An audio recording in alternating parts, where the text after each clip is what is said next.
বিসমিল্লাহির রহমানির রহিম। গত ক্লাসের মতো আজকেও আমি তোমাদেরকে ওই নিয়মেই আরো দুইটা অতিরিক্ত অঙ্ক আমি এখানে দেখাবো। সেটা হচ্ছে, প্রশ্নটা আগে শুনো।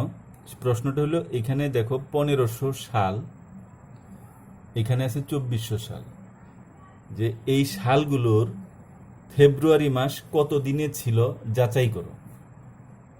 আগের ক্লাসে কিন্তু আমি শেষের অঙ্কগুলো এটাই করিয়েছিলাম। এই 1500 সালের ফেব্রুয়ারি মাস কত দিনে ছিল এটা আমাকে যাচাই করতে হবে। তো প্রথমে যাচাই করার আগে আমাকে আগে বুঝতে হবে যে 1500 সালটা কি অধিবর্ষ ছিল নাকি অধিবর্ষ নয়। যদি অধিবর্ষ হয় তাহলে ফেব্রুয়ারি মাস 29 দিনে হবে, আর যদি অধিবর্ষ না হয় তাহলে ফেব্রুয়ারি মাস হবে 28 দিনে। এখন যেহেতু এটা 1500 সাল, একক এবং দশকের ঘর দুইটাই শূন্য, এই জন্য আমাকে ভাগ করতে হবে 400 দ্বারা। তো 400 দ্বারা যদি আমি 1500-কে ভাগ করি, 3 বার গেলে 1200 হয়, অবশিষ্ট থাকে 300। তার মানে হচ্ছে নিঃশেষে বিভাজ্য নয়। এই জন্য আমরা লিখব 1500 সংখ্যাটি 400 দ্বারা বিভাজ্য নয়, অর্থাৎ 1500 সাল অধিবর্ষ নয়। যেহেতু নিঃশেষে বিভাজ্য নয় সেহেতু অধিবর্ষও নয়। অধিবর্ষ না হলে ফেব্রুয়ারি মাস কত দিনে হয়? 28 দিনে। অতএব 1500 সালের ফেব্রুয়ারি মাস 28 দিনে ছিল।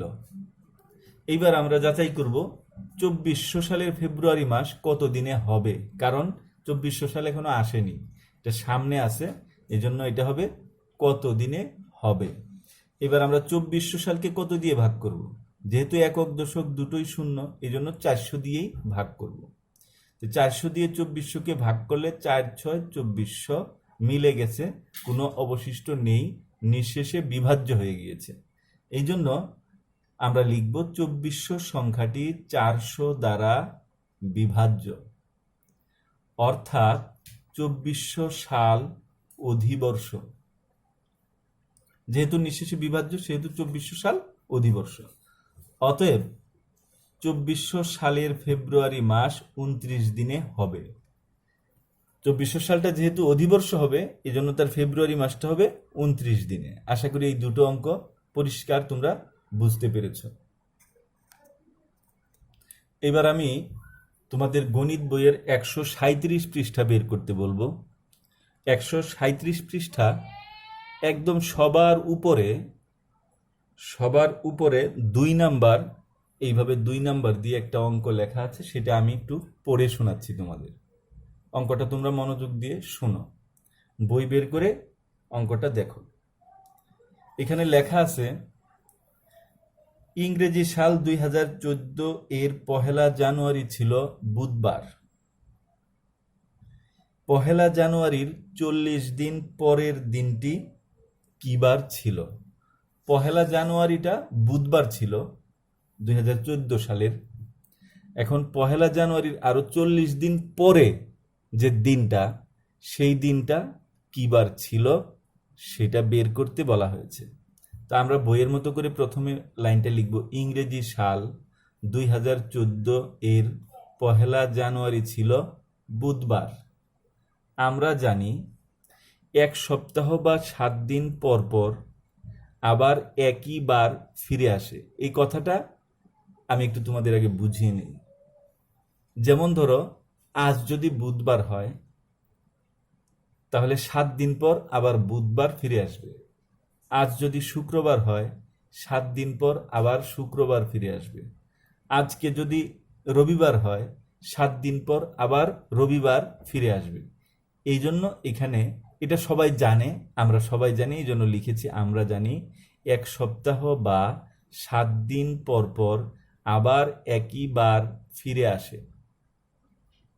এখন এই যে 1 সপ্তাহ পর মানে 7 দিন পর একই বার ফিরে আসবে, এই জন্য আমরা দেখব এই যে 40 দিন পর অঙ্কে যে লেখা আছে 40 দিন পর কি বার ছিল।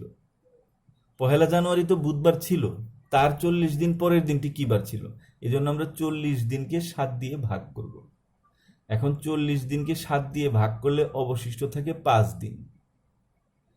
যেহেতু 5 দিন অবশিষ্ট থাকে, তাহলে ওই 40 দিন পরের দিনটি হবে বুধবার থেকে এই 5 দিন পর। যত অবশিষ্ট থাকবে, এখানে যত দিন অবশিষ্ট থাকবে 7 দিয়ে ভাগ করার পরে যত দিন অবশিষ্ট থাকবে, যে বারটা দেওয়া থাকবে তার থেকে ততদিন পর হবে সেই বারটা। আর যদি এখানে কোনো ভাগশেষ না থাকে, ভাগশেষ যদি শূন্য হয়, শূন্য হইলে তাহলে এটাও বুধবার ছিল, এখানে ভাগশেষ শূন্য হইলে এটাও বুধবারই হইতো। অর্থাৎ মিলে গেলে যে বার থাকবে সেই বার। আর যদি কোনো অবশিষ্ট থাকে, তাহলে যত অবশিষ্ট থাকবে সেই বার থেকে ততদিন পর হবে কাঙ্ক্ষিত সেই বারটা। তাহলে আমরা এখানে লিখব, এটা যেহেতু 40 দিনকে 7 দিয়ে ভাগ করলে 5 দিন অবশিষ্ট থাকে, অতএব 1 জানুয়ারির 40 দিন পরের দিনটি ছিল বুধবার থেকে 5 দিন পর, অর্থাৎ সোমবার। কিভাবে বুধবার থেকে 5 দিন পর সোমবার হইল? বুধবারের পরে আমি 1, 2, 3, 4, 5 দিন পর গেলাম, দেখলাম সোমবার পাওয়া যায়, এই জন্য আমি লিখেছি অর্থাৎ সোমবার। উত্তর সোমবার। আশা করি এই অঙ্কটা তোমরা বুঝতে পেরেছ।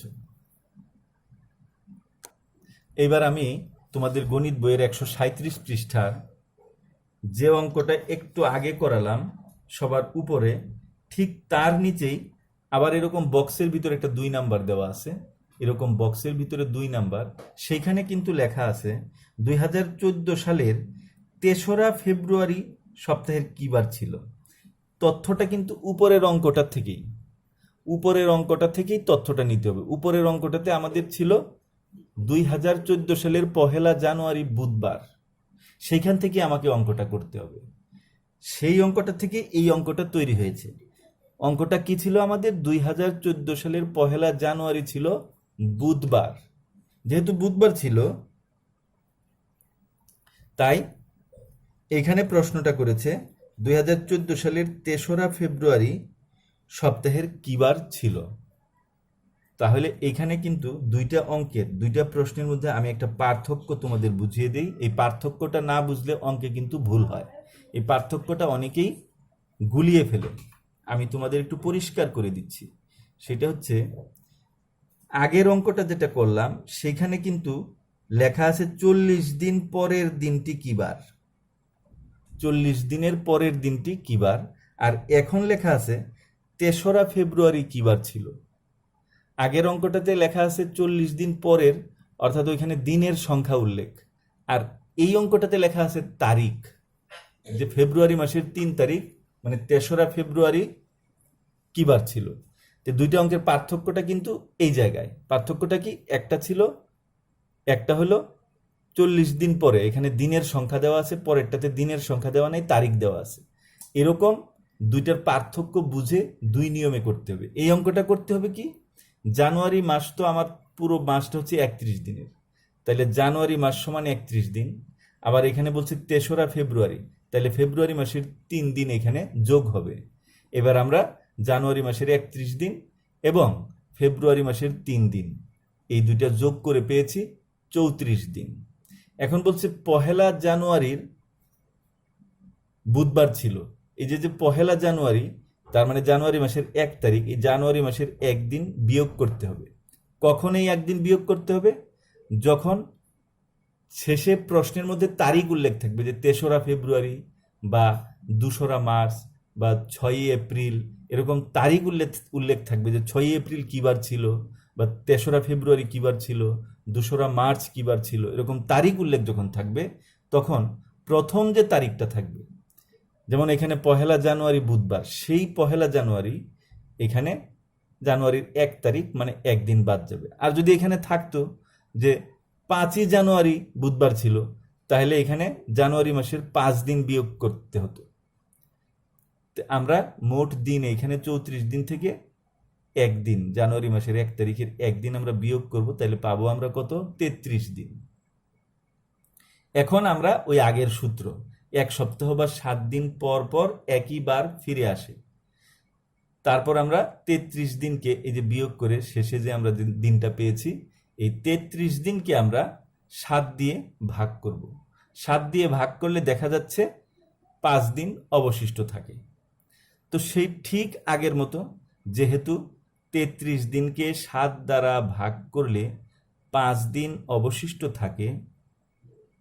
3রা ফেব্রুয়ারি দিনটি ছিল বুধবার থেকে 5 দিন পর অর্থাৎ সোমবার। এখানে সুতরাং দিতে পারো, সুতরাং দিয়ে সুতরাং 3রা ফেব্রুয়ারি দিনটি ছিল বুধবার থেকে 5 দিন পর অর্থাৎ সোমবার। এই যে বুধবার থেকে 5 দিন পর কিভাবে আমি করেছি সেটা দেখে নাও। এইভাবে আমরা এই অঙ্কটা করব।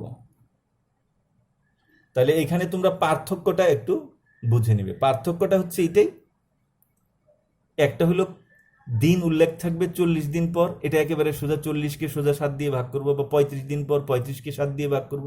কিন্তু যখনই তারিখ উল্লেখ থাকবে তখন এইভাবে তারিখের দিনগুলো যোগ বিয়োগ করে তোমাকে করতে হবে। এখন আমি তোমাদেরকে বই থেকেই আমি কিছু নোট তোমাদের দিচ্ছি, বইয়েই আছে, তারপরেও তোমরা বই থেকে ওইভাবে কেউ শিখো না বিধায় আমি একটু লিখে দিয়েছি।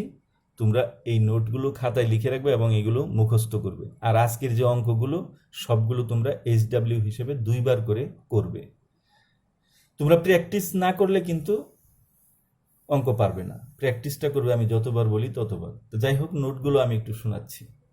অধিবর্ষের ফেব্রুয়ারি মাসে 29 দিন থাকে, যা অন্যান্য বছরের 28 দিনের চেয়ে একদিন বেশি।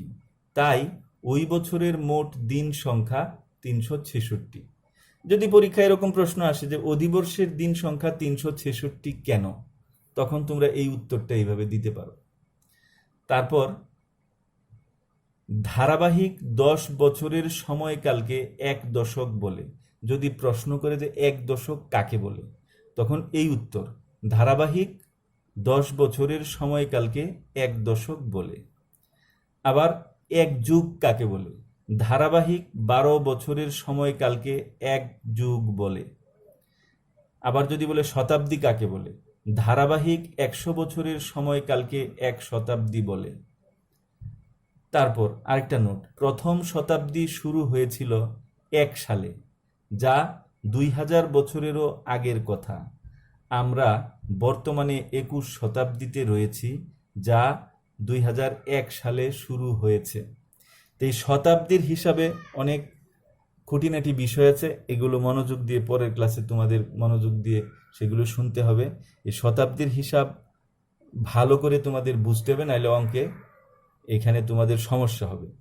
কাজেই আমার এই পরের ক্লাসটা শতাব্দী নিয়ে আমি করব, এটা ভালো করে মনোযোগ দিয়ে তোমরা শুনবে। আর এখানে যে ধারাবাহিক কথাগুলো লেখা হয়েছে, ধারাবাহিক বলতে এখানে বোঝানো হয়েছে একটানা 100 বছর, একটানা 12 বছর, একটানা 10 বছর, এটাই ধারাবাহিক। তো আজকের ক্লাসটা এই পর্যন্তই। সবাইকে ধন্যবাদ। খোদা হাফেজ।